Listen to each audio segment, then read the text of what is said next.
We are doing Extra Life again this year, where you can mash buttons, roll dice, play games, and help kids along the way. I hope you'll be a part of that with us. Stick around after the video for more information.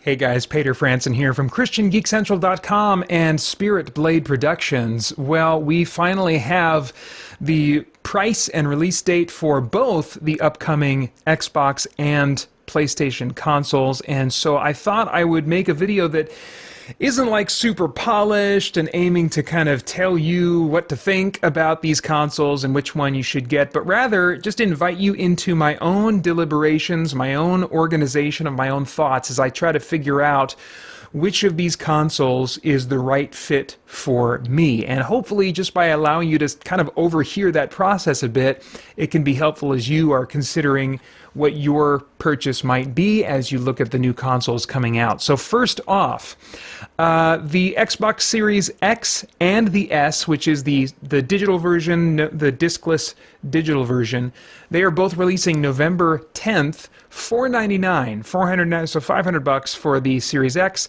$300 for the Series S. And the PlayStation 5 is going to be releasing November 12th in major markets, so like United States and Europe and Australia, and then 19th worldwide. There are some other places, I didn't list all of them exhaustively, but I mean, chances are if you're listening to this content or watching this content, you are in one of the major markets that is going to be seeing the release of the PS5 on November 12th. However, just before starting to record, I saw that all the pre-orders for the PlayStation 5 are sold out, so whether or not you're actually able to get one at launch would be a big question mark. And then, yeah, worldwide, the 19th is when they're coming out. And they're offering the base PlayStation 5, which is going to be $500, and then a digital edition, which essentially just lacks the disc drive, and that's going to be for $100 less, $400. So that's what we're dealing with. And I want to compare the two in my own mind, weighing specifically what matters to me. I'm not going to try and cover all the ground that's going to matter to everybody else. Again, I'm not trying to tell you what to think, but hopefully with something I bring up that's relevant to me, you can think, oh, yeah, that's something that I could consider, and then plug my own interests and priorities into that same line of thinking to come up with the result that makes sense for me. So the things that I want to kind of think about right now are the exclusives track records for both consoles. Do they put out exclusives that have appealed to me? Upcoming exclusives that seem to be appealing to me. What current games I have that will be made better by playing them on one of these new consoles. What games coming up at launch would be, for me, potentially system-selling games. Like, okay, I am going to buy this console in order to play this game right now. There's no game that's going to actually make me want to pull the trigger just for that game alone. In my mind, I'm going to get one of these consoles eventually, but what a quote-unquote system-selling game could do for me is bump up the timetable so that I buy the next-gen console of choice sooner rather than later. So that's what I mean by that. The subscription service offerings, both consoles have monthly subscriptions you can pay for to get access to a number of games, and so I'm going to be kind of comparing those a bit. Hardware reliability track records. So in my experience with these two console manufacturers, which of those consoles have lasted and which of them have died pretty quickly? And you might be able to guess how that's going to fare, or maybe not. There might be some surprises as I talk about that as well. Backwards compatibility, just in general, which upcoming console is promising better in that regard. And then confirmed games in the first 6 months for each console that could be appealing to me. So those are the categories I think we're going to be looking at here. First off, the exclusives track record. Well, first let me mention the PlayStation 4 exclusives that I'm glad I didn't miss. That's the console I had in that generation, and I enjoyed Resogun. That wasn't like an earth-shattering game for me, but I really enjoyed that. Not available on the Xbox One. Dragon Quest Builders 1. I really, really enjoyed that game a lot. It kind of opened up a new genre to me in some ways, and that was not available on the Xbox One. Horizon Zero Dawn was not like this earth-shattering game for me. me either. It combined a lot of what other games had done before it and did those things well, and so I really enjoyed that experience. And I would like to play, the sequel that's coming out, so I want to factor that in as well. Xbox One exclusives I missed. I went through the entire list of exclusives that were released only on the Xbox One, and there was not a single title that made me think, oh man, I was always curious about that, or oh man, I really wish I would have been able to play that. There was nothing. Xbox 360 exclusives I'm glad I didn't miss. I just want to look at their track record again, so I'm not just looking at the last generation, but going back a bit too. And on the Xbox 360, I'm glad I didn't miss Avatar Farm Online. This is just a little indie game that I really got into for a little while there. Inferno by Radiant Games was a cool little indie space shooter RPG. Lost Odyssey was part of Xbox's initiative to try and get some Japanese-developed games on their console, and that one was exclusive to the Xbox 360, and I still haven't finished it, but I enjoyed a lot of it, and in the back of my mind, it's still kind of on my bucket list to finish up, because I do like a number of things about the gameplay. The big one for me, though, was Two Worlds. This is a very janky, at least on the 360, open-world RPG, really rough around the edges in terms of voice acting, in terms of graphics. I mean, there's lots of things. It's a guilty pleasure of mine. Not many people are going to really celebrate Two Worlds as a video game, but I do. I really enjoy it. In fact, I made a Let's Play highlights Let's Play series on the Christian Geek Central YouTube channel. You can check out if you want. And I'm really glad that I did not miss that. It's really, really an enjoyable game to me. PS3 exclusives that I missed would include Infamous, Infamous 2, and Order Up. I know I can play Infamous Second Son on PlayStation 4, but I've never gotten around to it because I'm like, I know I don't have to get the story, but I'd like to play the first two games before I dig into that one. So they look like the kind of open-world, super-powered action that I would really enjoy. So I've always kind of wanted to give those games a try. Order Up is a game about running a restaurant, and I played it on my mobile phone and enjoyed it there, but really ultimately wanted to play it on a console, and it was available for the PS3, but wasn't able to get it there. So, not like some major earth-shattering games. I mean, the win, I would say, does go to PlayStation in here, but I think that Two Worlds alone was a game that I enjoyed so much that I would be okay with having never experienced Dragon Quest Builders 1, Horizon Zero Dawn, and Resogun in favor of the experience I had with Two Worlds. That's how much I enjoyed that. So the win does go to PlayStation in the count here, but I have to put a big asterisk next to it. All right, moving along. Upcoming exclusives. So these are exclusives that have been announced for each of the consoles. The Xbox Series X or Series S exclusives that I would not want to miss include really just one game that's been announced anyway at this point, and that's Avowed, which looks like it's going to be very much in the vein of first-person Elder Scrolls games put out by Obsidian. Obsidian alone as a studio really has my eyes looking at Microsoft. But I put a question mark next to it, mainly because Microsoft has not been ultimately committed to the kind of exclusive language I would expect when a company has exclusive games for their console. They've not really trumped it up as a selling point. If you go back and watch the last Xbox event that they did and pay really close attention to the language, or you can watch my video that kind of talks about it as well, I think you'll notice that they don't really quite commit to saying this is only going to be playable on PC and Xbox consoles. There is room in the way they talked about it to think that it could possibly come to PlayStation 5. Now, does that make any sense to me? No.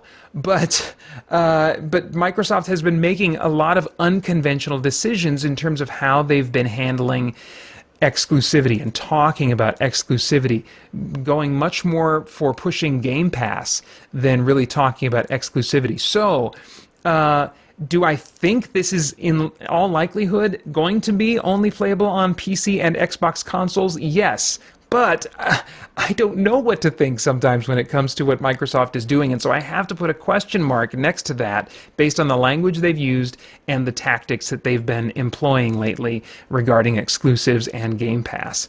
Now, as far as PS5 exclusives that I don't want to miss that have been announced, Horizon Forbidden West is the sequel to Horizon Zero Dawn. I would definitely want to play that one. That said, it's also going to be coming out on PlayStation 4, so that doesn't necessarily make it a system seller for me.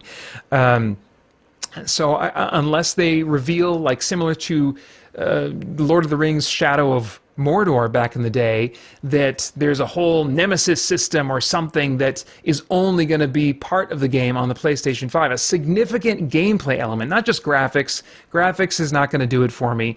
But if it runs badly on the PS4 or it has a significant added gameplay element in the PS5 version, that could potentially lead me to pull the trigger on the PS5. I don't know. Now, they did announce the exclusives Final Fantasy 16 and Marvel's Spider-Man Miles Morales that are coming to the PlayStation 5. Well, first of all, Miles Morales is going to be on PlayStation 4 as well, so the same rules apply that I mentioned about Horizon Forbidden West. Final Fantasy 16, 10 years ago, that would have been a big deal for a Final Fantasy game to be exclusively coming to one platform. That would have made it something that I would seriously consider wanting to buy, but the Final Fantasy series has fallen out of favor with me in the last 10 years because of just gameplay changes that they've made, and so it's no longer a draw for me. And on top of that, Final Fantasy 15, if memory serves, was also available on Xbox One, and so I have every reason to think that since Square Enix is not owned by Sony, even though they've had a good relationship with them over the years, that Final Fantasy 16 is probably going to come to the Xbox Series X and S at some later point, and what we're talking about here is a timed exclusive. So anyway, there's just nothing that's really grabbing me and definitively saying these are exclusives and these are must-have experiences, and so I kind of have to make this a tie between both Xbox Series X/S and PS5 as it pertains to upcoming exclusives that have been announced. All right, so what about my current games that will be made better by playing them on one of these new consoles? So current games or last-gen games, like the Xbox 360 generation games that I own, that I would want to play upgraded on the next-gen hardware's SSD. Specifically the SSD. I don't really care about the graphics, but since both consoles are going to have an SSD that will drastically reduce or even eliminate load times, that has me thinking about games I'm currently playing or games in my 360 library that I might want to come back to. So, comparing them first with PlayStation 4, I'm playing and really enjoying right now Kingdoms of Amalur Re-Reckoning, but I've been very disappointed in the load times that are still very much present in that game, some of them lasting over 30 seconds. And so I would really prefer to have that without any load screens at all.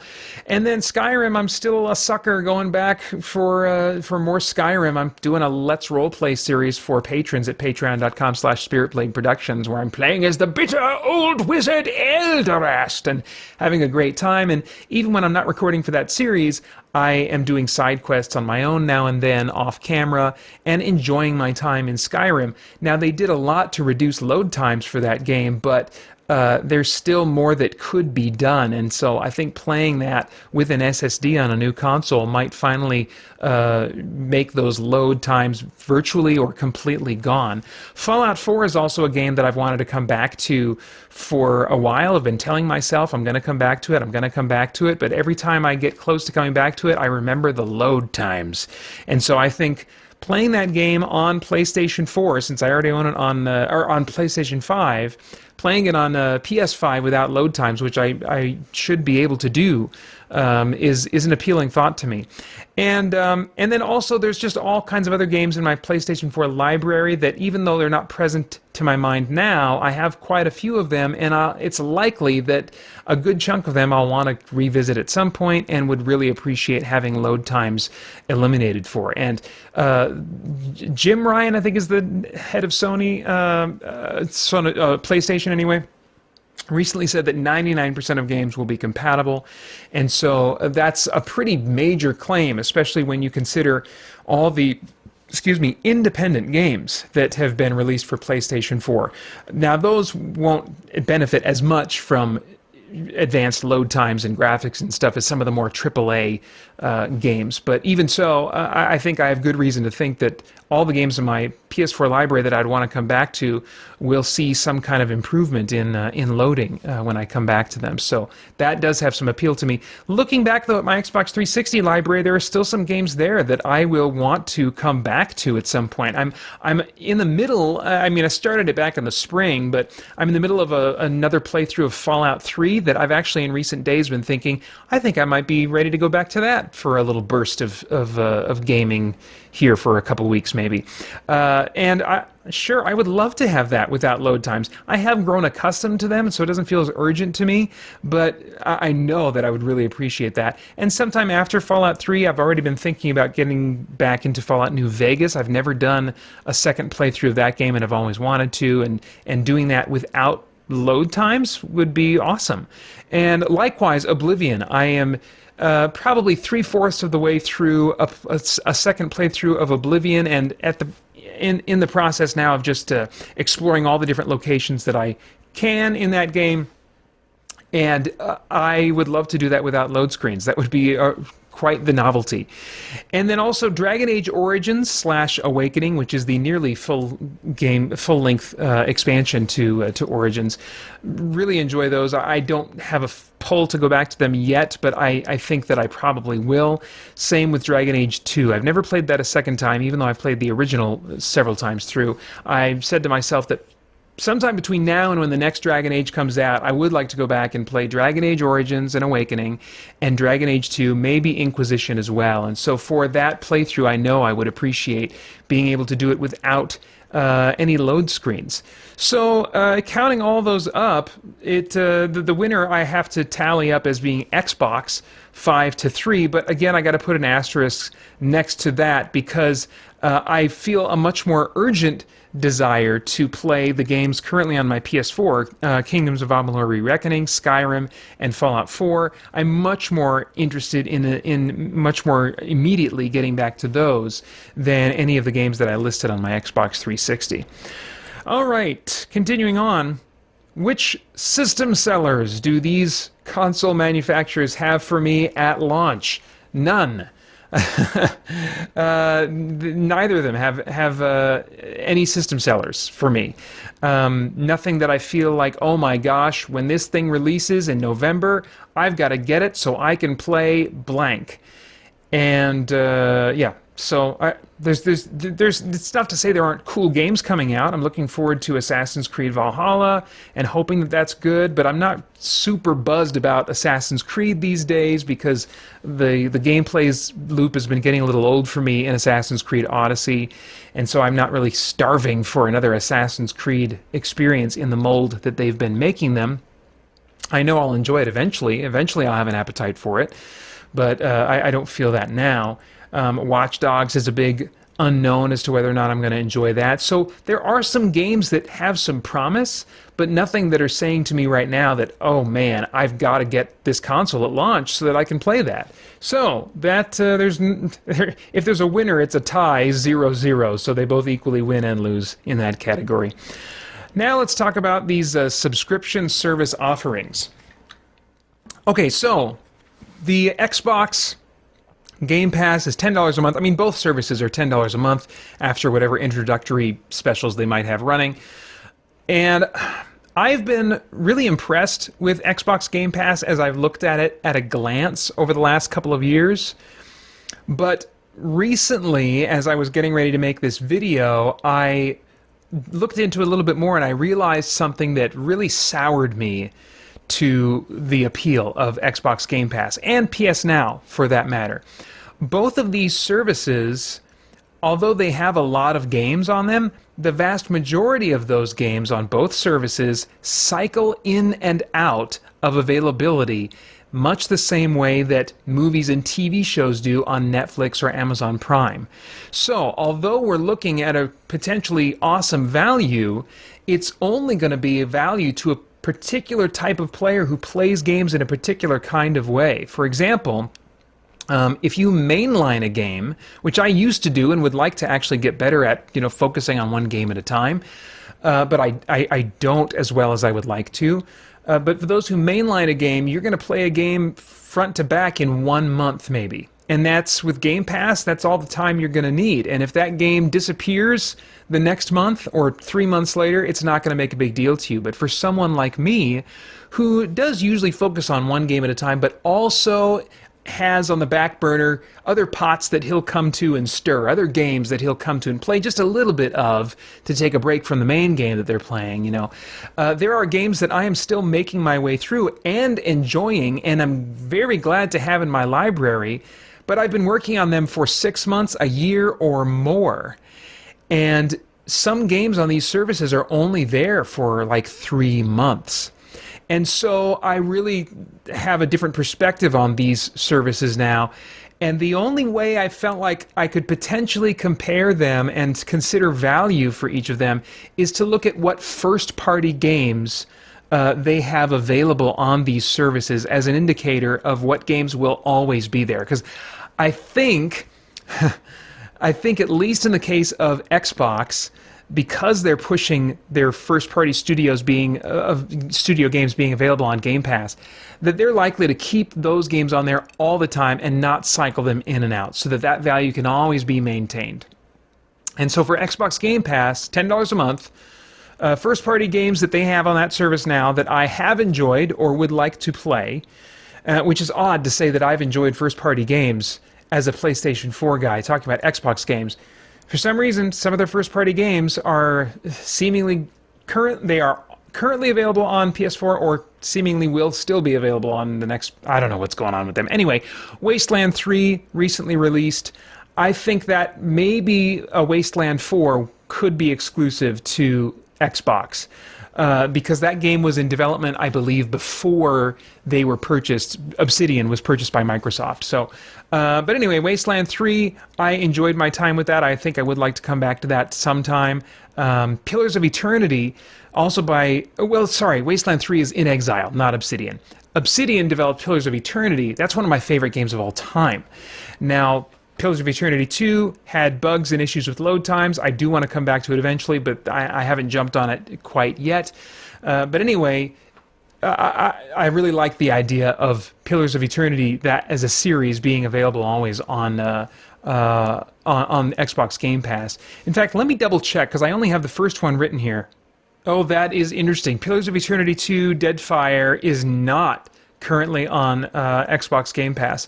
They also have the Outer Worlds on there, which says to me that, and I think they said going forward that their first-party games are all going to be on Game Pass.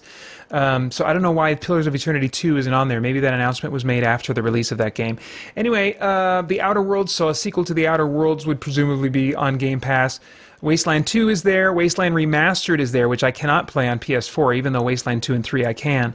So, those are significant. I think it's going to be more an issue of like a game like Avowed coming out and being available on Game Pass, or another Pillars of Eternity game. Anything by Obsidian that's an RPG is going to really add value to that service for me.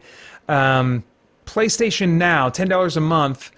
For pre-PS4 games, you only have the option to stream them, which I am not a fan of. I don't play twitchy games and games that require really quick thinking and reflexes most of the time, but I still don't want any lag. That just feels sluggish. I just don't like the way it feels. Even if it's not actually going to hamper my ability to get through the game, I don't like the way that it feels.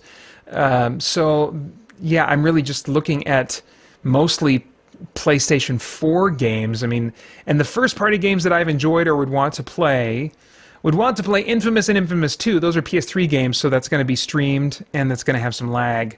Resogun, I mean, I already have that. So, and the PlayStation Plus collection that was recently announced really doesn't have any games that I need to pay for again.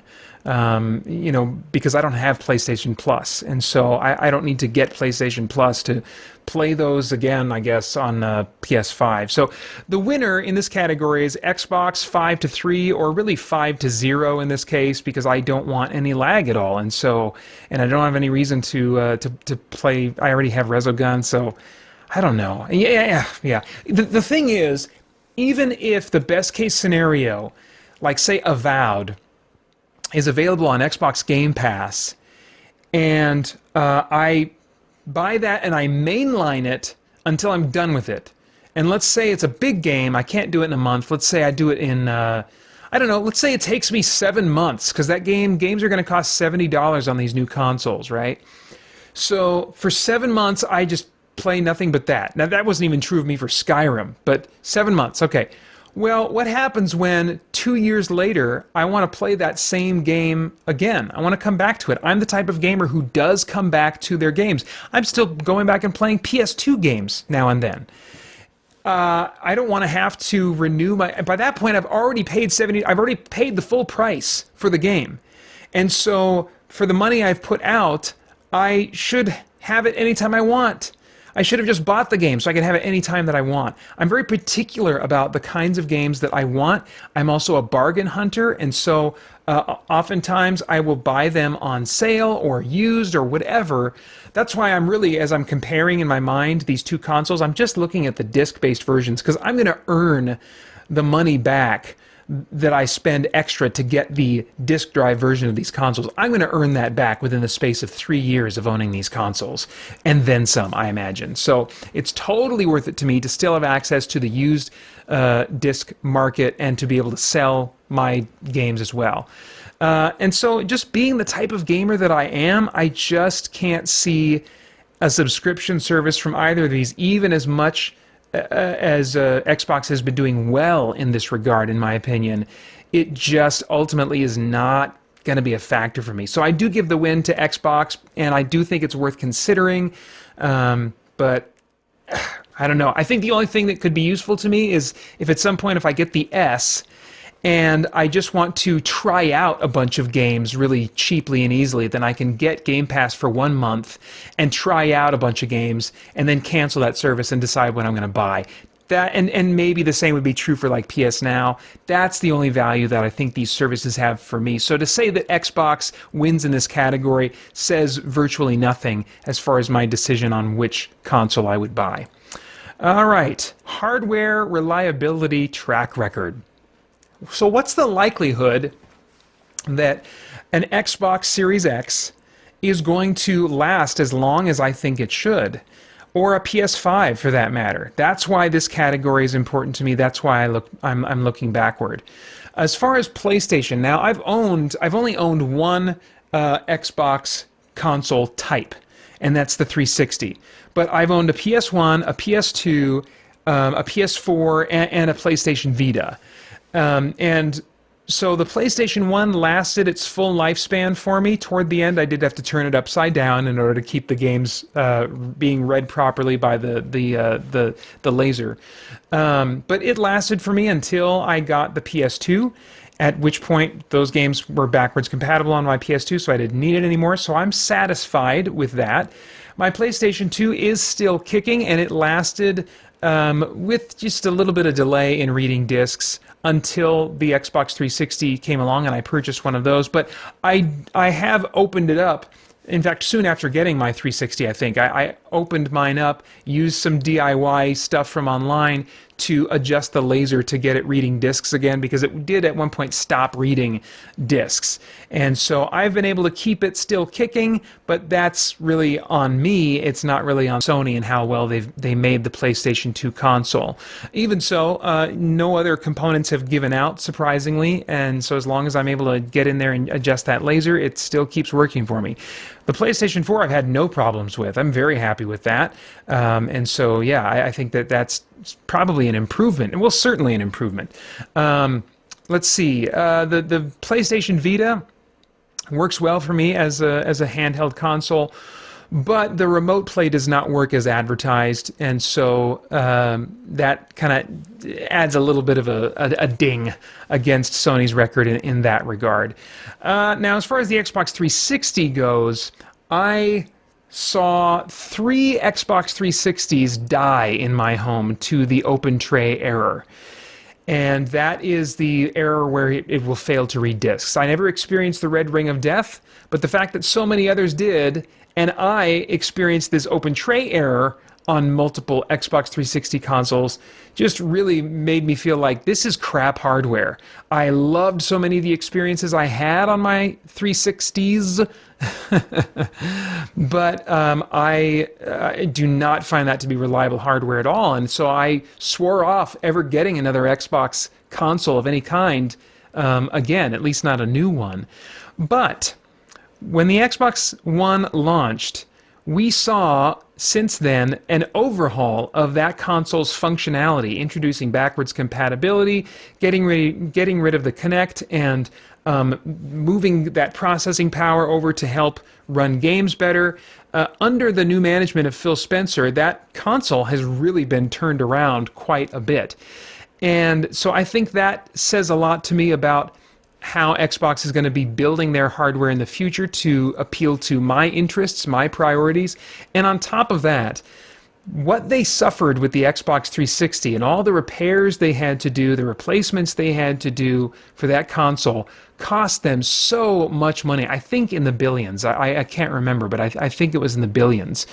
And so I just can't imagine that they would ever allow themselves to have that kind of failure in a console again. And so, ironically, it's a combination of the failure of the Xbox 360 and the new management of the Xbox property that make me think that they are likely to never repeat that level of catastrophe in a console. And so, at the end of the day, I have to say that both of these console manufacturers are probably equally likely to create a console that lasts a good while, that lasts until the next console generation comes along and replaces it. So, yeah, that was an interesting thing to think through, though, especially giving my passionate feelings about my experience with the Xbox 360.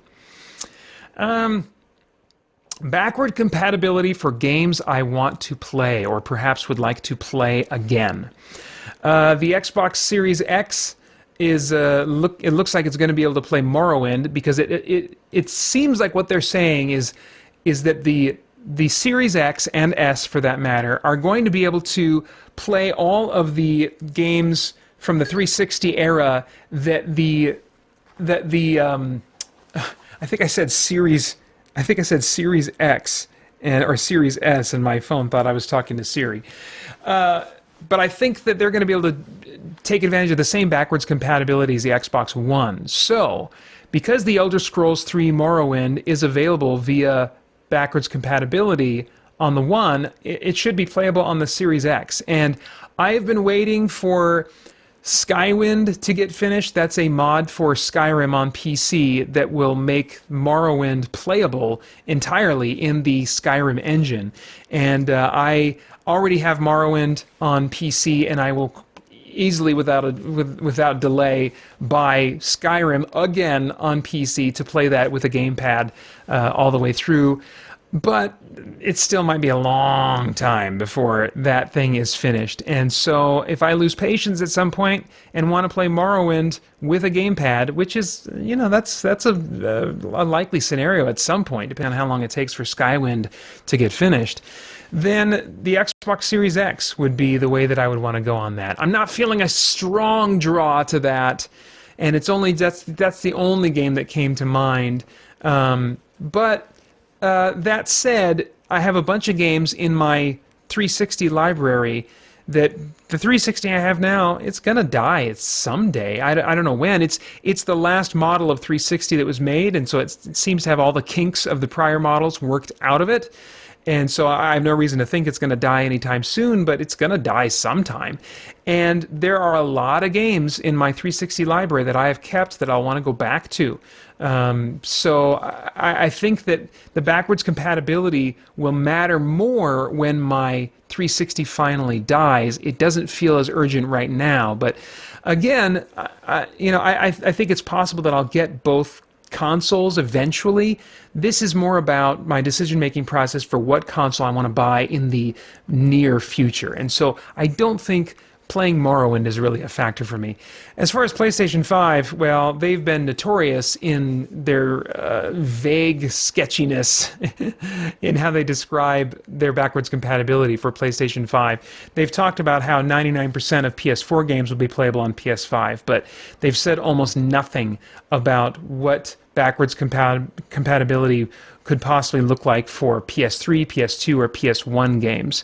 So I think that there's room for new features to be added into the hardware via software or firmware updates, including emulation of some kind. I am not holding out hope for that, though. So I'm saying that Xbox at this point gets the win. It's not a big win. It's going to matter much more after my 360 dies, but it is a win for them in this category nonetheless. I mentioned at the start the category of, what was it?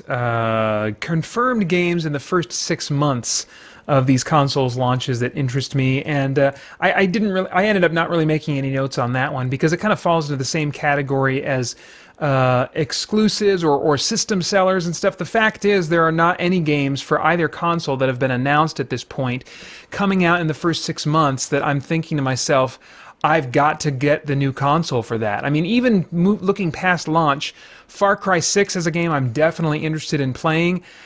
If they were to reveal some features about Far Cry 6 that really make the next-gen version of it much more appealing, then I could see myself pulling the trigger on one of the two next-gen consoles in order to enjoy Far Cry 6 on a next-gen console. But we just don't have that information. So as it stands right now, there are no games at launch or that have been announced releasing in the first 6 months of these consoles' existence that are leading me to go to either one. So that's another tie scenario, 0 points to both. Now, adding up, if you've been keeping track, that does make Xbox the winner, comparing category wins and losses and all the things that I just went through. But these categories are not of equal weight to me. It was just mostly something I did as an exercise to just kind of think through and help me differentiate the two consoles. And the advantages that Xbox has for me over PlayStation are not immediate, as I mentioned once or twice, but things that I can get and eventually appreciate by purchasing the digital-only version, the Xbox Series S, somewhere down the line, maybe even when it's cheaper. Hardware reliability and available games and the features of those games are going to be the determining factors for me. And that kind of thing we're only going to see play out well after launch. In the first year, 6 months or year that these consoles are out, that's when we will start hearing about console failure if it's going to start happening in a significant way. That's when we're going to start getting a better idea of release dates for new games, even just in the coming days and weeks. Now that PlayStation 5 has a release date and a price, I think we're likely in the coming weeks, months, to see more games say, hey, we're coming to PlayStation 5. And so I think the hardware and the games, that very, very important part of the picture is only going to become more clear in the coming weeks and months. And I think those are the things that are likely going to sway not just me, but you as well as you're making these kinds of decisions. Currently, neither console has a system-selling game for me with a trustworthy release date announced. I will likely wait through the launch until some point that I'm ready to play, say, Pillars of Eternity 2. And then I'll make a decision based on what has further been revealed regarding exclusives for both consoles and how their hardware has been holding up in the wild. Based on what I know now, I may not have personally a personal hobby motivation to get a new console until sometime well into 2021. It's possible that I'll still buy one earlier if it seems important to my work. I'll just be evaluating that, but that's kind of in a different part of my brain that's thinking about that. Even that seems unlikely, so probably I'm looking at a delay for my personal upgrade until sometime in 2021. The likelihood is strong, though, that for the first time in my life I will eventually own both of the main consoles. I've been saving up for a while, and I think it's likely that I'll have enough money left after buying one console to perhaps 2 to 3 years later get the other console, either the slim non-disc version of that console or a reduced priced version, which may very well be available by then for the main console. So the jury's still out for me. I don't know yet exactly what will lead me to pull the trigger or when. It will likely be some newly revealed feature of the console, maybe related to backwards compatibility or something, or exclusive content in a game that I really care about, such as was the case with Lord of the Rings Shadow of Mordor, where there's this whole element of gameplay that was only available in the next-gen version. So if there's something like that in a game that I really cared about, it's got to be more than graphics for me. So it's going to be something along those lines.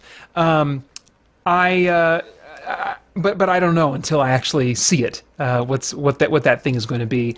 So that's all I guess that I can really say for now. In the meantime, I am content to wait. I've got just tons and tons of games, way more than I need, that are on my list to finish on my PlayStation 4, and so I'm actually content if, as has been predicted because of COVID, game releases slow down during 2021. That is fine by me. I've got a lot of games that I still haven't finished that I'm enjoying.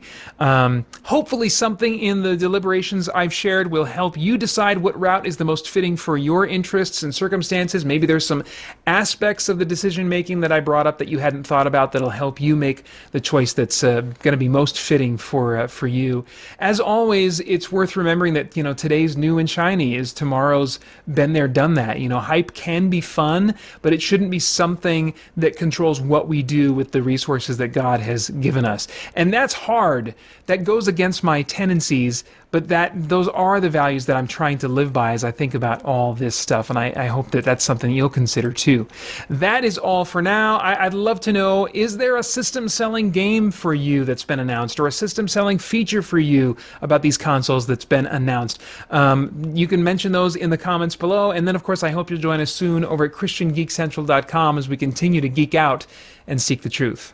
It is time for Extra Life again, and I'd love for you to be a part of it with me. Here's a recycled but slightly modified promo to tell you more. Once again this year, Christian Geek Central is participating in Extra Life. This is a charity that raises funds for the Children's Miracle Network of Hospitals, which provides free medical care to children whose families could otherwise not afford it. And this is very often for critical, life-saving treatment. Joining our team only requires a willingness to ask your family and friends to consider donating toward your fundraising efforts. Participants also usually do something fun and game-related to draw attention to their fundraising efforts, like a special game night at your home or your church, or like me, you could do a crazy 24-hour video gaming marathon. Now, I'm theming it around video games, but really this event can be themed around any kind of gaming, which includes both video games and tabletop games of any kind. What you do to raise funds is entirely up to you, but I would love for you to consider joining the Christian Geek Central Extra Life team. As team leader, I'll be there to help answer your questions, provide some helpful tips if I can, and just in general be your fundraising cheerleader and try to draw attention myself to your fundraising efforts.